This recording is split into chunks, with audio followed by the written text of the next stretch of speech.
Cette capsule vous est présentée par la boutique Maixou pour vos peluches et articles décoratifs geeks. Bonjour, Gilles ici pour Ciné Techno. Je vous parle du Blu-ray de Pretty in Pink, Rose Bonbon en version française. Le film de Howard Deutsch est distribué par Paramount et met en vedette Molly Ringwald, John Cryer et Harry Dean Stanton. Sorti en magasin le 15 septembre 2020. Andy Walsh est une jeune étudiante issue d'un milieu familial pauvre. Elle remédie à son manque de moyens en créant ses propres robes et vêtements. Contre toute attente, elle tombe follement en amour avec Blaine, un séduisant garçon issu d'un milieu très riche. Cette union déplaît énormément aux fans de Blaine et aux amis d'Andy. Dans les années 80, John Hughes était une grande vedette à Hollywood, ses films aussi courus que les derniers Spielberg. Malheureusement, disparu trop tôt, John Hughes était un scénariste-réalisateur qui s'est spécialisé dans les années 80 par des films pour adolescents et jeunes adultes, et dont les œuvres avaient cette particularité de jamais prendre ses sujets de haut.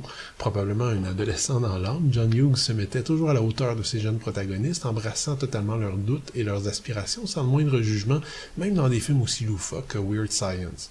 Probablement très occupé par tous ses projets, dont Ferris Bueller's Days Off, qu'il réalisait au même moment, John Hughes cède le chapeau de réalisateur au compétent Howard Deutsch pour adapter un petit scénario qui traite une fois de plus, après 16 Candles et Breakfast Club, d'un récit tragicomique d'adolescents un peu tourmentés par leurs désirs et leurs insécurités.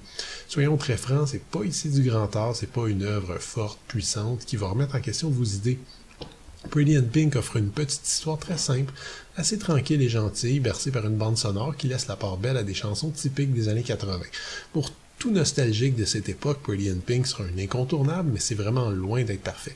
Les performances de nos personnages principaux sont totalement éclipsées par celles de personnages secondaires, particulièrement celles de John Cryer, Harry Dean Stanton et James Spader.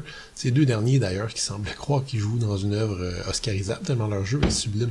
Certains moments manquent aussi de punch, notamment un numéro musical interprété par le personnage de Ducky dans un magasin de disques, et que le montage et la mise en scène met malheureusement pas en valeur. Par ailleurs, le film souffre beaucoup d'un contexte de lutte des classes qui est un petit peu confus, disons, pour moi.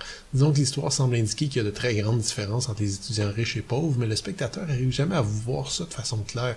J'ai comme théorie que les vêtements jouent un grand rôle ici, mais avec plus de 30 ans de différence, les spectateurs en 2020, c'est pas nécessairement distinguer ce qui distingue des vêtements riches et élégants des années 80 des vêtements kitsch des années 80.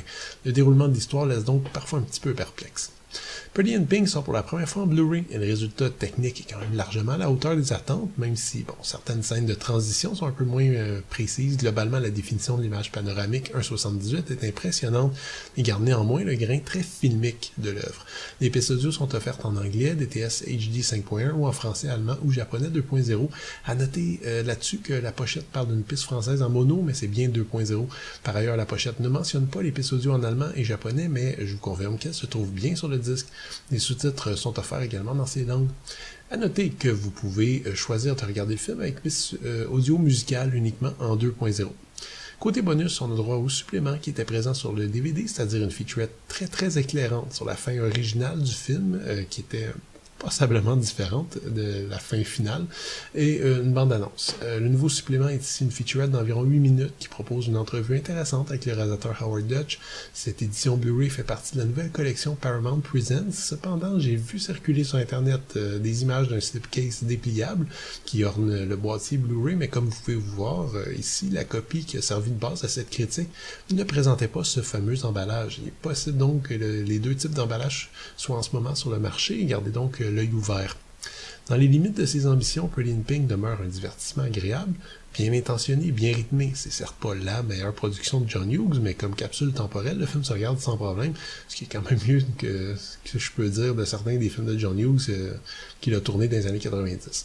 Le Blu-ray est techniquement irréprochable et les quelques suppléments sont intéressants. Je le recommande sans problème aux fans du film ou aux nostalgiques des années 80. C'était Gilles, merci. Bon visionnement.